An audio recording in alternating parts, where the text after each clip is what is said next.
visited the opening plenary and panel discussion or the morning breakout sessions, welcome back. I am Dr. Andrea Guzman-Oliver, Associate Vice President for Student Outreach and Diversity and Chair of the University Diversity Platform, and this afternoon's MC. During the opening plenary, Dr. Cynthia Wilson shared with us the goals and aims of Advance FAU.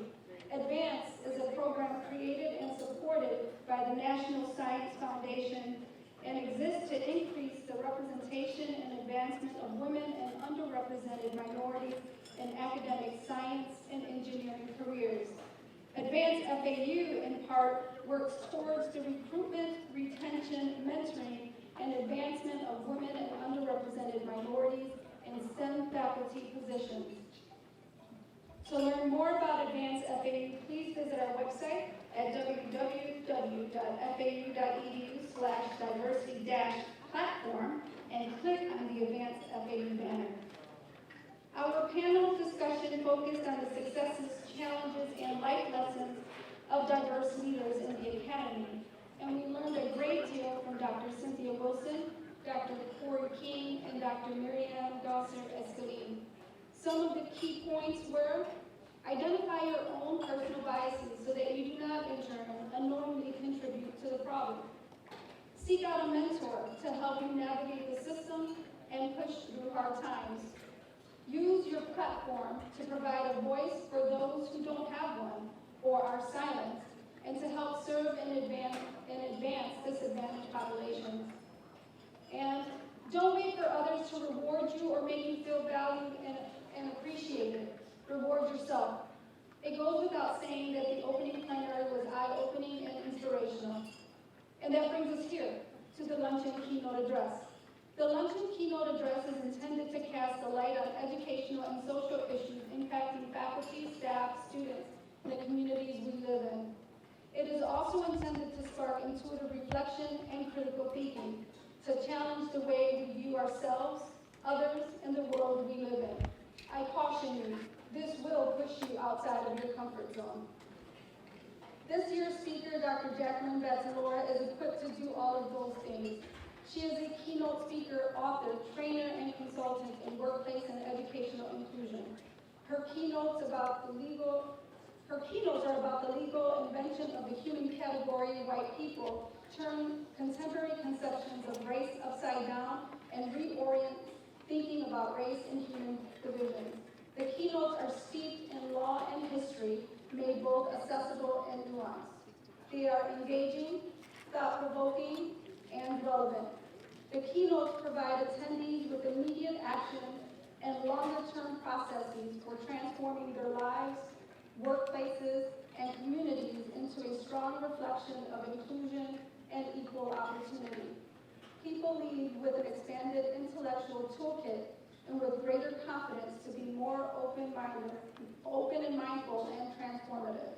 Jacqueline Vasilora is the author of Birth of the White Nation, The Invention of White People and Its Relevance Today, in numerous articles. She is an attorney and professor of sociology at St. Xavier University in Chicago and a former Chicago police officer. She is also an editor of the Journal of Understanding and Dismantling Privilege. She completed her law degree from the University of Toledo and went to Chicago to practice law. Her interest in the role of law in creating human difference shaped her graduate work at Northwestern University, where she earned her PhD. I encourage you to write your questions or thoughts as they come to mind. There will be an opportunity to engage at the conclusion of the address. Please give a warm welcome to Dr. Jacqueline Vasilora.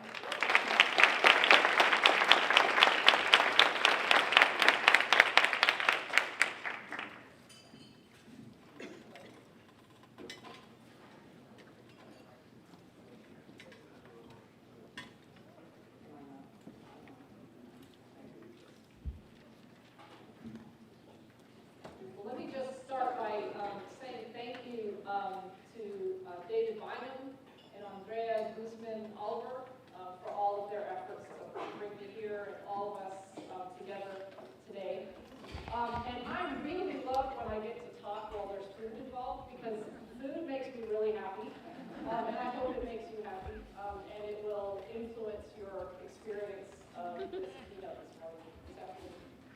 So it's about 4 degrees in Chicago.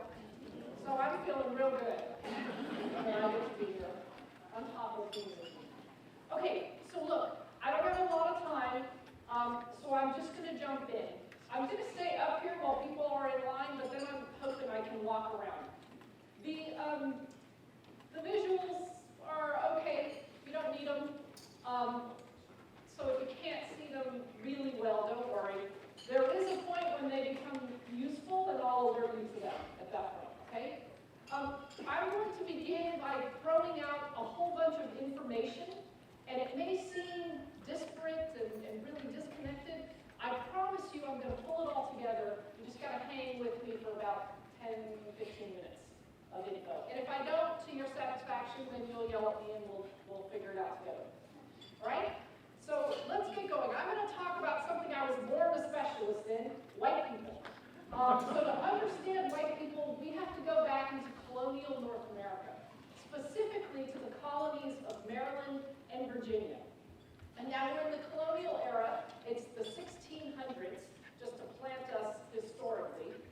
Now these two colonies had a number of commonalities. Both of them had an incredible gender imbalance, roughly 10 to 12 men for every woman. I know some of you want to go back in time. The other feature that these two colonies shared was that both had an economy rooted in tobacco farming. If you know anything about tobacco farming, you know that it requires incredible human labor. Lots of workers are needed to sustain tobacco plantation. So fortunately for the large landholders at the time, London had a population boom, England had a population boom, and so there were lots of people who were unemployed, who were unable to feed their families or find shelter and food. And so this is when workhouses emerged in England. So people who were poor, unable to feed themselves or their families, were picked up off the streets and put into workhouses, where children and adults typically worked to their death. So the King of England was pretty pleased to have workhouses cleared out and prisons cleared out and have folks sent in the guts of a ship to the so-called New World to work as laborers. And so plantation owners then were the beneficiaries of this continual renewal of a labor supply. Most came via a term of indenture that ran anywhere from 5 to 14 years. Most that I've seen were typically 7 to 12 years. Now, in contract law, we learned that a contract is something that you enter into voluntarily. And I think that the truth of the matter is that very few came voluntarily. I draw heavily here on the work of the famous historian Edmund Morgan, and particularly his work with regard to colonial Virginia. And his work revealed that he was exploring letters written from folks who came from London, typically to visit the colonies, and came back and wrote with absolute shock at the way in which British citizens who came to work in North America as indentured servants were treated. In fact, the imagery is actually worth taking a look at on the slide, and you'll see a British indentured servant being removed from a ship to be sold to the purchaser for her term of indenture, being led off with ropes around her neck. So they were actually shocked at the treatment of British citizens. And according to Edmund Morgan, one traveler said that he witnessed British citizens bought and sold like cattle. Not all laborers, however, who came into these colonies to labor on the plantations came under a similar status. The vast majority, of course, came as indentured servants, but a small number, at least at this point, in the early 1600s, came as stolen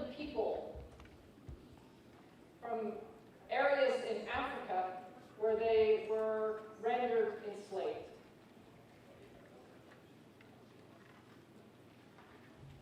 Neither British law nor international law either restricted or in any way prohibited enslavement. This slide is meant to capture the social economic ladder that existed in these two colonies at the time, but it's really a terrible image, because the truth of the matter is that that ladder should be 100 times longer. It should actually be the reflection that, or the imagery that it should capture is really far more like the distance today between the 1% and the 99%. How large that gap is, that's how long that ladder should be. So we have the landholding elite at the top, similar to the 1%, and then the masses, the 99% at the bottom. And the historical records revealed British people, other Europeans, Portuguese, Dutch, Irish and Scots. There were some members of native tribes. Most, of course, had been pushed to the margins and the outskirts of those colonies. And there were also persons of African descent. What is most surprising to most people to whom I speak is this information. The information about the social context within which persons of African descent and persons of British descent, the context within which they related to each other, worked, and lived within. And here again, we draw heavily from Edmund Morgan. What we know is that persons of African descent and persons of British descent who worked on the same plantation were treated the same. They ate together, they lived together, they worked together. There were divisions on plantations, but they were only along gender lines. That's it. Furthermore, we know that persons of African descent, it was not uncommon for a person of African descent to be free. Now, people always ask me, well, how can that be? If we know. When I wrote the book, Birth of a White Nation, there was still a dispute in academia as to whether the first boat that carried persons of African descent, whether they were in fact free or enslaved. There was a big dispute for some 50 years in academia. However, about 3 years ago now, that dispute was resolved. And it was resolved because the manifest of the ship was found in Portugal by scholars. And according to that manifest, the ship captain claimed those men as enslaved people. So how is it that we could have people who, upon arrival on the shores in North America, were rendered enslaved, but at the same time it was not uncommon, according to the historical record, for there to be free persons of African descent? This is what we know. We know that many of the first persons of African descent to be brought to these colonies came from Barbados. Barbados was an English-speaking colony. They already knew English. They had already acclimated to the climate, and they had already been successful at the labors of growing sugarcane, which is really arduous work, even more difficult than tobacco farming. So those folks, if you compare that person to a poor British person off the streets of London, and that person's not acclimated to the weather, to the environment, that person has very little experience with farming. The person that came from Barbados has pretty obviously many more skills that are truly valuable to especially plantation owners at the time. So here's what the record reveals. It reveals that folks were able to have side jobs. They worked on the plantation, and then they used their skills to have side jobs. And through those side jobs, they were able to purchase their own freedom, that of family members and loved ones. The second leading route to freedom for the enslaved persons of African descent was through wills and trusts. And through these estate planning tools, persons of African descent were freed. Okay, so those were the routes to freedom. Now, what did freedom mean for persons of African descent? The exact same rights and privileges available to a previous indentured British man were the rights and privileges available to free men of African descent. So what did that mean in practical terms? It meant that a free man of African descent could vote, and they did. It meant they could run for public office, although I can't find one in the record who did. They could marry a person of the opposite sex regardless of her nation of origin, and they did with abandon. In fact, in one county in Virginia, 50% of the free men were married to British women. Don't forget that gender imbalance in the back of your mind, and we'll come back to that.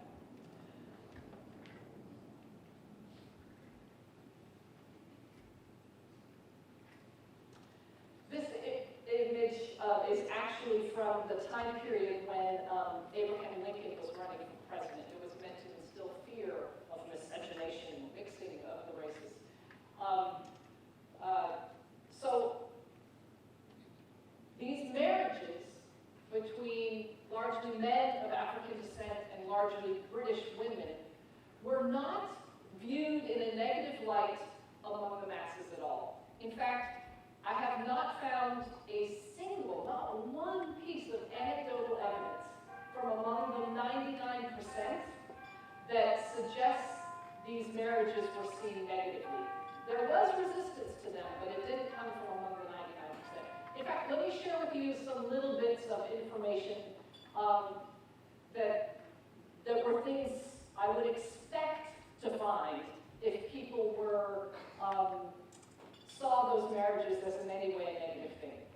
We have records of small business owners who engaged in these marriages where a person of European descent married a person of African descent. And what you would expect if that marriage was viewed negatively by the community is that there would be a dip in their income, even if only temporary. But those are the kinds of things you would expect. Not a single one.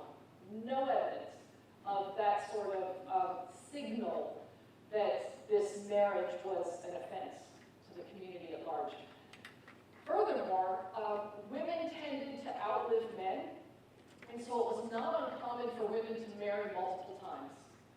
If a British woman had previously been married to now a deceased man of African descent, we might expect, again, if that marriage is viewed in a negative light, for her to have some trouble marrying a British man. We don't see that. The historical record doesn't bear that out at all. But there was resistance to those marriages, but it came from among the ruling elite. Specifically, this is a painting of the Maryland lawmakers during the colonial period. And these folks drafted a law in 1664. This law made it punished, quote, British and other freeborn women, end quote, who marry enslaved Negro men. This was the punishment that ensued if one engaged in such a marriage. So if a British woman married an enslaved Negro man, she was enslaved for the duration of her husband's life. And any child that they have is enslaved into their 20s. So that was the punishment. Now what's interesting is in the dicta of the law, which is almost an introduction background explaining the lawmakers' reasoning for crafting the law in the first place. And what they explain in the dicta is that these marriages are an offense to the British people collectively. Furthermore, they claim that British people are, quote, deserving of rights and privileges from which others can be denied, end quote. And they further explain that the rationale for this law is to deter these, quote,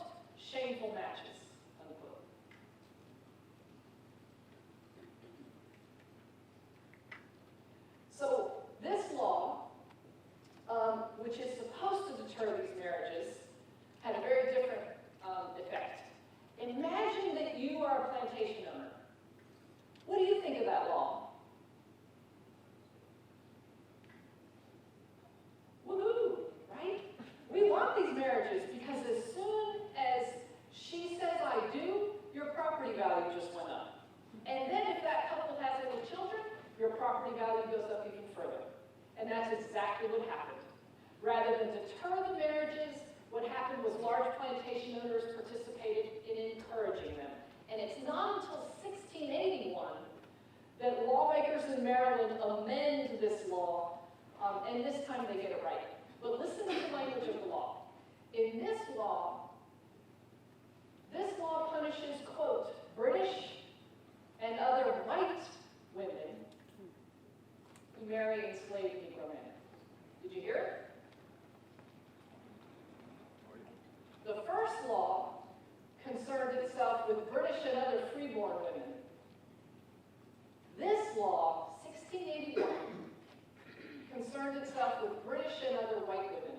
This law, this amendment to the law of 1664, represents the first appearance on planet Earth in law where there is a reference to a group of humanity called white people. First time. Well, the question, of course, becomes why. Lawmakers typically don't engage in crafting legislation and then getting support to get it passed unless it serves a purpose, a specific purpose that they have an interest in or their constituents do. So we'll explore that in just a second. I want to first come back to talk about this body of law generally. When I talk to high school students and even 7th and 8th graders, I actually have them practice saying it with me because it is such an important area of U.S. history that we all should be versed in being able to talk about it, at least minimally. And besides that, Mary Poppins had us saying what? Yeah. Supercalifragilisticexpialidocious. So if we could learn that at the age of 5 and 6, we could learn this one. So work with me here. Miscegenation. Anti-miscegenation. Okay, here's why we need to know that word and what it means. We need to know it because it has literally shaped the faces and the appearance of humanity in this room and in this country. Literally. This body of law, called anti-miscegenation law, made it illegal for white people to marry various groups of people viewed as not white. I read in history books all the time anti-miscegenation law described in this way. Anti-miscegenation law prohibited interracial marriage. That's really not accurate. No anti-miscegenation law prohibited a marriage between, let's say, a person of Chinese descent and a Native American. Never. They didn't give a damn about those. Every anti-miscegenation law is only concerned with white people. Right? So you see how that description of anti-miscegenation law really whitewashed what was going on with that body of law called anti-miscegenation law? We want to pay attention to that. So anti-miscegenation law lasted over 300 years, shaping the appearance of humanity in this country called the United States. It was in 1967 in the aptly captioned case Loving versus Virginia that the U.S. Supreme Court finally found that anti-miscegenation law was a violation of the 14th Amendment. Oh, and the other thing to note about anti-miscegenation law, look, the vast majority of the laws that have become U.S. law, the vast majority of them are simply a replica of British common law. So anytime you see a law that's a break from that, you want to pay attention because it tells us something about the needs and desires of those who wielded power in colonial North America. And so this particular body of law was an invention of colonial North American lawmakers. It was then found useful. Clearly the law served its purpose because it was then deported to colonies around the globe.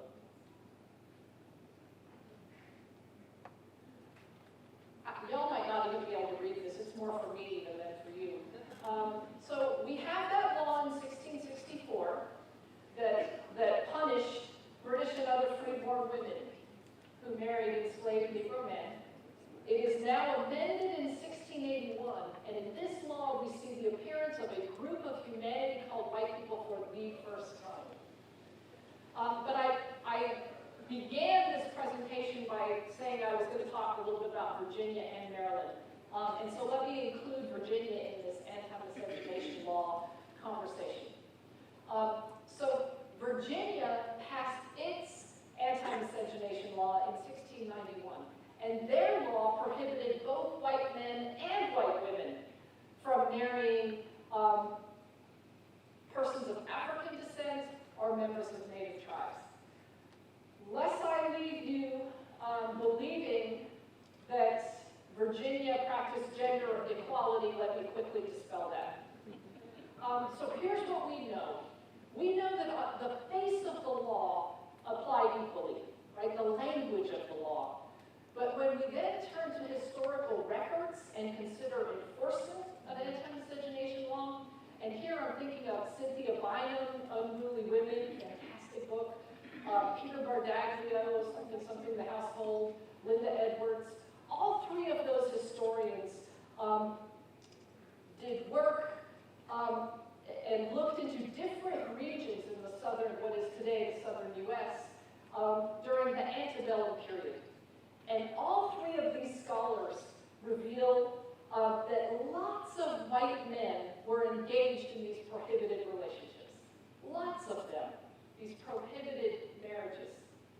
But rarely, if ever, were they prosecuted under anti-miscegenation law. And in fact, what all three of those scholars' work reveals is that the line crossed that could get white men prosecuted for violating anti-miscegenation law was not whether they engaged in that marriage, but whether they dared to treat in public their spouse in a way deemed only appropriate for a white woman. That's the line crossed. Oh, you know what? I had one more thing to say. I wanted to talk about the fact that I was only speaking about free men and not free women. So let me get to that real quick. So the law that established relations between men and women during this period, and it comes actually from the feudal period in England, is called the law of coverture. That defined relations between men and women. The law of coverture is essentially the law of marriage. And the famous British barrister called Barrister Blackstone described coverture in this way. He said, in marriage, the two are made one, and the one is the man. And quite literally, as a matter of law, that's how it worked. As soon as she says I do, her legal presence is unrecognizable in court. So how did that translate as a practical matter? That meant women could not create their own estate planning, a will or a trust. She couldn't enter a contract. She couldn't have a deed to property. If she were sexually assaulted, her husband had the claim against him, not her. The law of coverture. So that defined gender relations. Y'all are thinking, well, why the hell did anyone get married? Well, the truth of the matter is that law of coverture that came through marriage influenced how women and men were treated in the society as a whole. So even if you weren't married, women were excluded from those arenas of power that were deemed only the field for men. So the question, as I mentioned before, becomes what happened between 1664 and 1681 that might help us understand the emergence of an entirely new group of humanity? That's big stuff. The answer is Bacon's rebellion. This was a massive rebellion in the colony of, it engulfed the colony of Virginia for well over a year. It had two phases to it. The first one involved retaliation against And the second phase of it focused on the ruling elite, the British ruling elite within the colony. Because these were the things that were going on. Remember that population boom over in England that provided the continual labor supply? That ended. That was over. And so the plantation owners right now in this moment, without that labor supply coming in, are completely panicked. How are they going to get the laborers they need to do the work they need to produce the tobacco? So they're panicking. So in their panic, they're doing things like imposing really harsh punishments and long extensions to people's term of indenture for really minor infractions. The conditions are becoming far more difficult on plantations. Indentured servants and enslaved people are being treated far more harshly. And especially those extensions to terms of indenture are just building up significantly. Not only that, but even for those who are lucky enough to complete their term of indenture and still be alive, the king gave most of the good land to his buddies, and so there was very little available. And even for those who could afford land to grow tobacco, tobacco prices dropped, taxes increased, and it was extremely difficult for small farmers to compete with the large, what today we would call agro business. For them, it began to be plantations that were becoming increasingly reliant on a labor force that never got paid. This is right where the colonies of Maryland and Virginia are making a sharp turn toward the African slave trade. Haven't quite made it yet, but this is that moment. This is a painting of Nathaniel Bacon, who led the rebellion. He actually died relatively early in this rebellion. He got wounds and did not recover from them.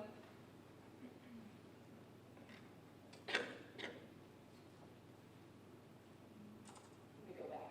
So here's a couple things to note about this rebellion. It was huge. It caused, and here I rely heavily on the work of Theodore Allen, the historian Theodore Allen. He digs into the written communique between the lawmakers in Maryland and Virginia and the legal oversight authority in London. They're in charge of all the British colonies, the laws of the British colonies. And in these written communique, Theodore Allen uncovers letters that reveal that lawmakers in all the British colonies in North America, whether north or south, are absolutely panicked about this rebellion that took place. Again, lasting well over a year, and ultimately wasn't put down until Britain sent in ships full of troops. It was huge. And it terrified the ruling elite in North American British colonies. If you recall, Virginia was a corporation, and so the shareholders in London are not feeling very secure with their investment following Bacon's rebellion. And the lawmakers in Virginia write in a letter to the legal oversight authority in London, don't worry, tell the shareholders we have this under control. We will pursue a divide and conquer strategy. And that's what they do. Remember, up until this moment, persons of African descent and persons of British descent who work on the same plantation are treated the same. Work together, eat together, sleep together. Those who are free have the exact same rights and privileges as a matter of law. There were free men of African descent who owned enslaved people from Africa. There were free men of African descent who held British indentured servants. That would never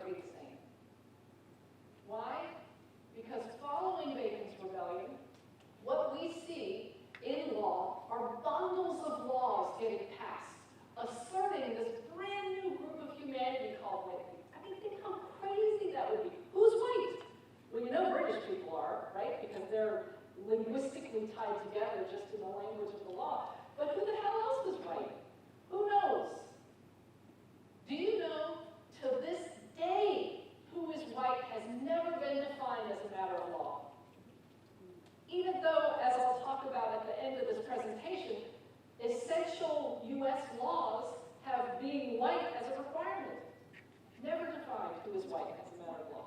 Not once.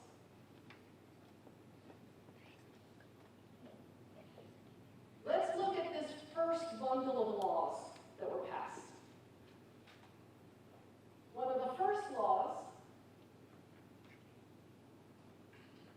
prohibited free blacks from running for public office, which obviously they could before, or you don't need the law.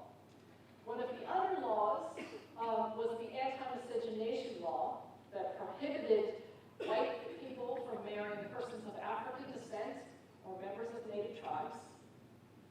Another law required that whites be paid goods, including gun and powder, upon completion of their term of service. And contrast that with the law that prohibited free blacks from being in possession of a weapon. Think about just that one law. Remember that law of coverture that we talked about that established gender relations? Well, here was the trade-off. Females handed over their legal presence to their husband. And the trade-off, at least in theory, is that he provides and protects. This law stripped black men of patriarchal power. Combine that with the final law on that upside-down triangle, and you'll see the law that prohibited blacks from testifying against whites.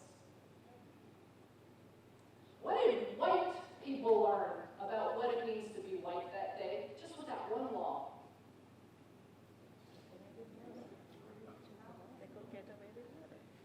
Power over people who aren't white. Power over, in this instance, persons of African descent. Now that law, the law that made it illegal for black people to testify against white people, that law worked. And you know why I know it? Because we see it throughout U.S. history.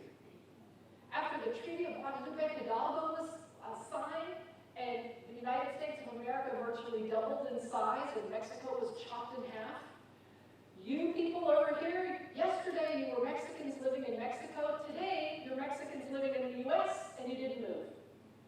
Craziness. Right? And by virtue of federal law, in the Treaty of Guadalupe Hidalgo combined with a couple other treaties with Spain, you were white by virtue of federal law. But guess what? By virtue of state and local law, you were not white. Craziness. Right?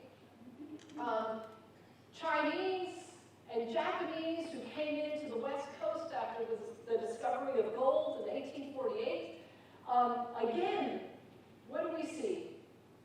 Court decisions and laws passed that made it illegal for persons of Chinese descent, then they just used the word mongrel in law, were prohibited from testifying against white people. What purpose does that law serve? What's the effect of it? Obviously it works because it keeps getting passed, right? It keeps getting used. That law works to keep a group of people subservient to another group of people rendered superior by law. It keeps a group of people cheap and dependent labor.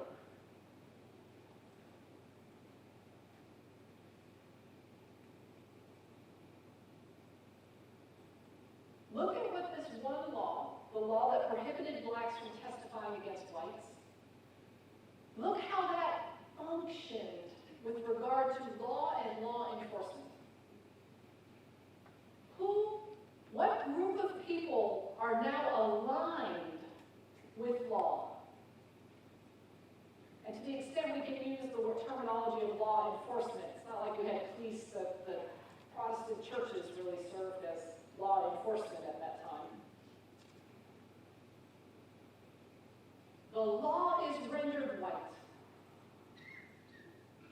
The perspective that law holds is white perspective.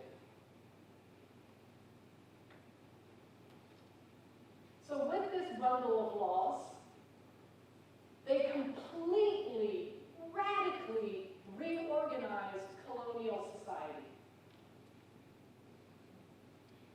And the wealthy wealthy lawmakers who did this didn't have to hand over a penny or pence, we didn't have pennies yet, a pence to do it. They gave nothing. What they did, they didn't lift up that first group of white people financially.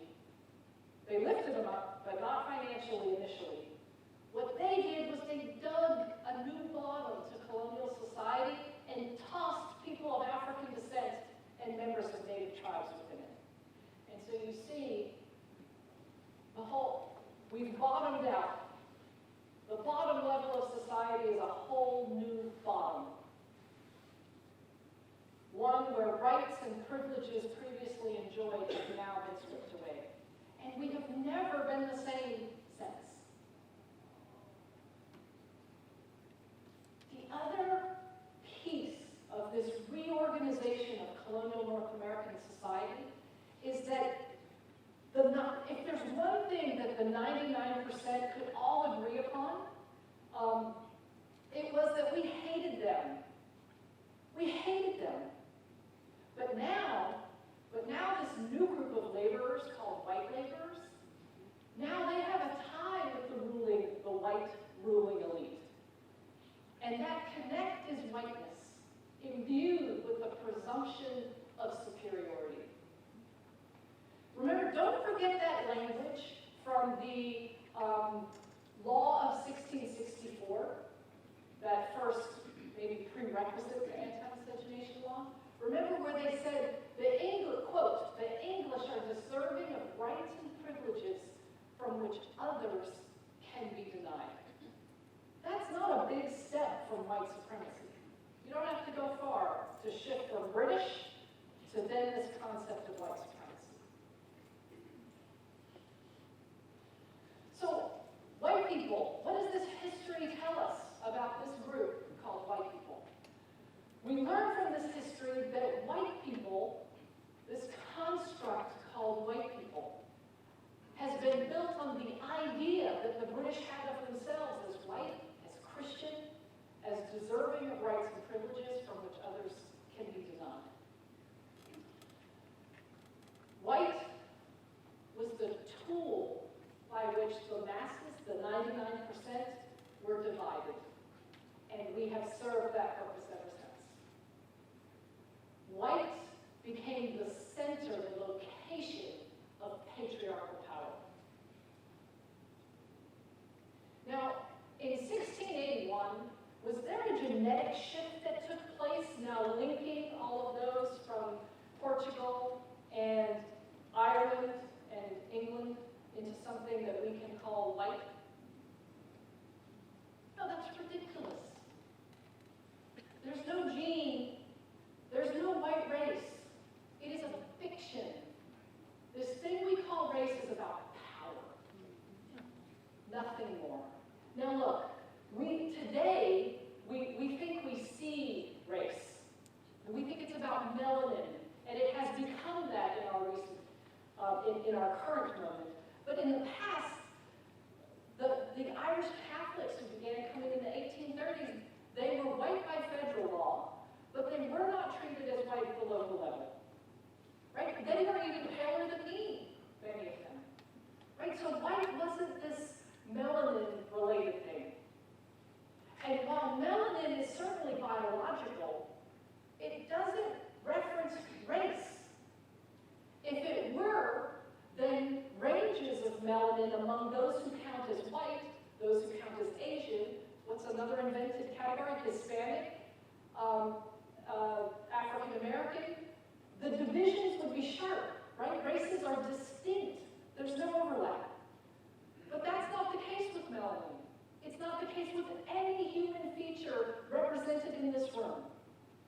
People who are of African descent have human features that overlap with people who click off white, and vice versa, with every other category. We are human.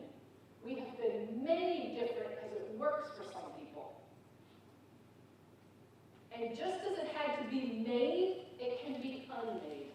The only reason it continues to exist is because we do it.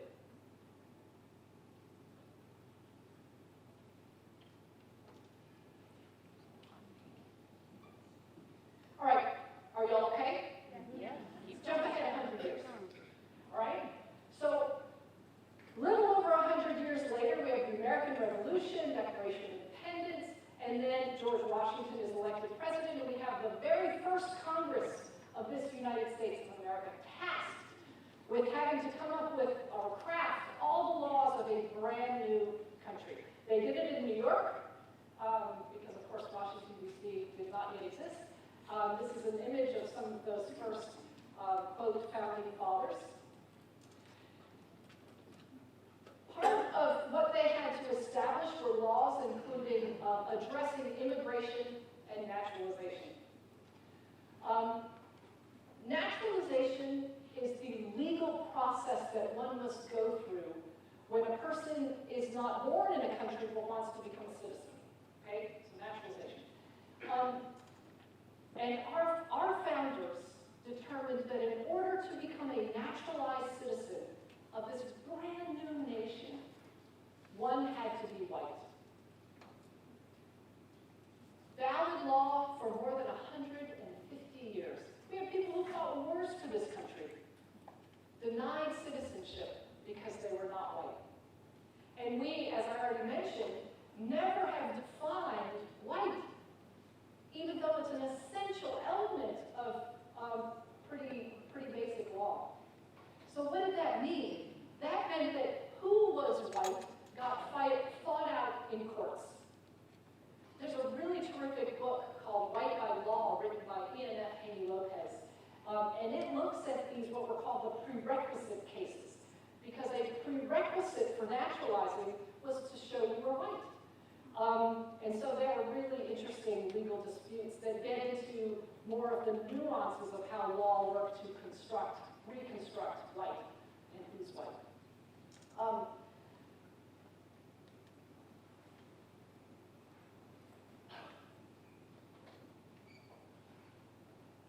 The requirement of being white was not removed until 1952.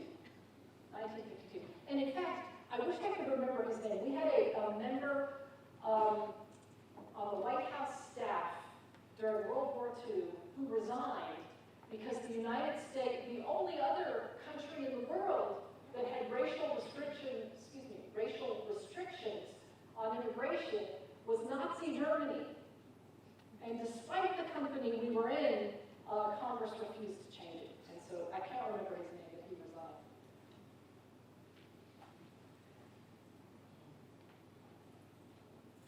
This one law had so many implications for people's experience in this country, for those particularly who immigrated here. This one law granted access to citizenship and the opportunities that affords. Can you vote without being a citizen? No, and why is voting so important? Because it is an expression of our community's needs and desires. And again, when you don't have that, then you are in a position of passivity. You are placed in the social hierarchy of being at the bottom. It ensures it.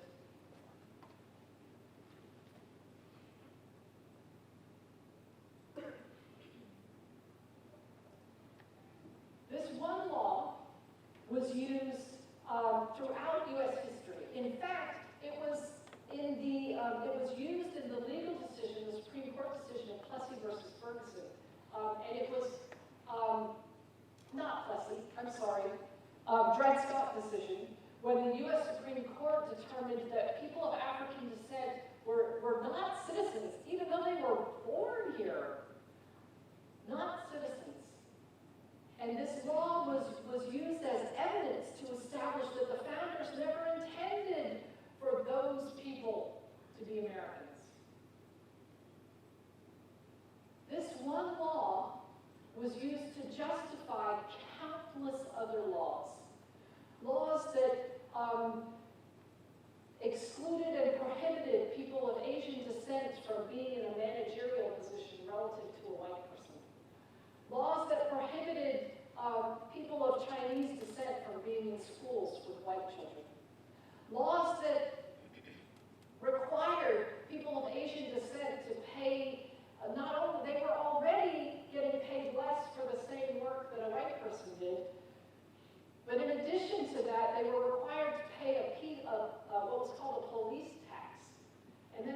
foreign workers tax. And then in 1913, with California being the first state to do so, they passed alien land laws.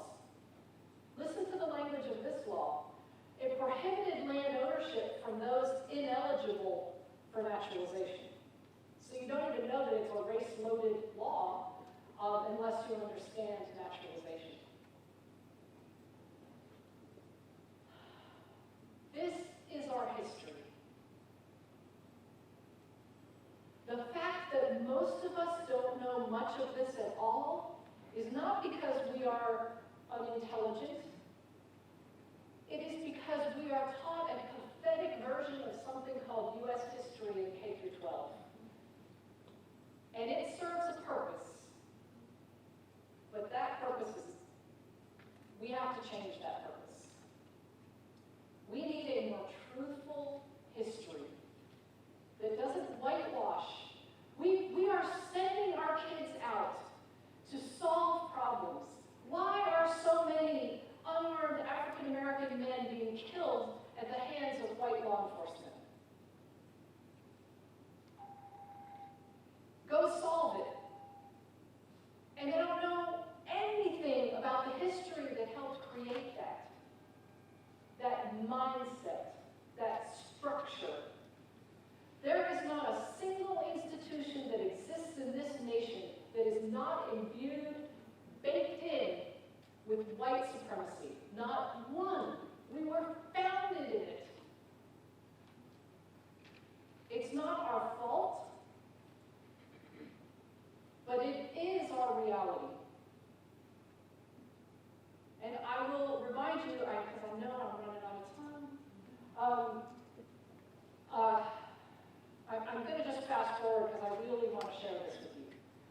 So, when I was in graduate school, I was at Northwestern. I remember the day so vividly. I came home, I just wanted to check out. I had a rough day at the university. It was December, the heaters were clanging. Anybody who's been up north with those radiators, the heaters are clanging. I got a cat on my lap. I want to just check out from life, so I turn on the news. And there's a story about 5 people, I believe, who were killed that day on a commuter train in New York. And I was so sad. I just couldn't help. I kept thinking about, like, those families will never be the same. Those kids don't have parents coming home. And I was so incredibly sad. Tears welling in my eyes. And I stayed in that sadness for a while. 3 days later, I come home, I turn on the news. 3 people of African descent died that day. And I got up and boiled water for pasta. And while I'm chopping broccoli, I realized for the first time in my life, I didn't feel it. I didn't ask. My body did not respond with tears. My brain wasn't asking, my God, somebody's going to go home and not have a parent. My empathy was at 0. I picked up the phone and called my favorite professor from undergrad and explained what I just realized about myself. And, you know, I realized that she probably responded in part this way because she was trying to make me not feel so bad about myself. But you know what she said? Well, yeah. And it made it even worse. But it did raise this, that it wasn't just me, that it was endemic. And I'd like to give you and end with an example of some evidence of that fact. I've only recently realized that what did that to me, what destroyed my humanity, I mean, it's a basic measure of one's health, right? It's our ability to empathize. I have only recently come to understand that it's whiteness that has damaged my humanity.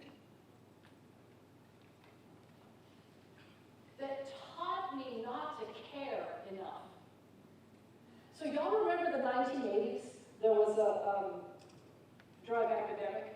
What was the drug? And which communities, it was crack cocaine, and which communities were disproportionately impacted by this epidemic? African American communities. And as a country, as a people, how did we respond? Incarceration, incarceration, incarceration. Today we have a different epidemic, opioids, and which communities are disproportionately impacted? Right, and how do we respond? We frickin' care about them. We see them as human beings. What is wrong with us? It's in virtually every policy that we look at. We can see white people as human. I'm not saying we shouldn't see white people as human beings. We should. It's a much better way to respond. But let's not drop the fact that we have refused to see people of color, African Americans in this instance, as human beings. What is wrong with us? I would like to suggest to you that what's wrong with us is whiteness, institutionalized white superiority. It is damaging our humanity, and we need to claim it. White people have a stake in this work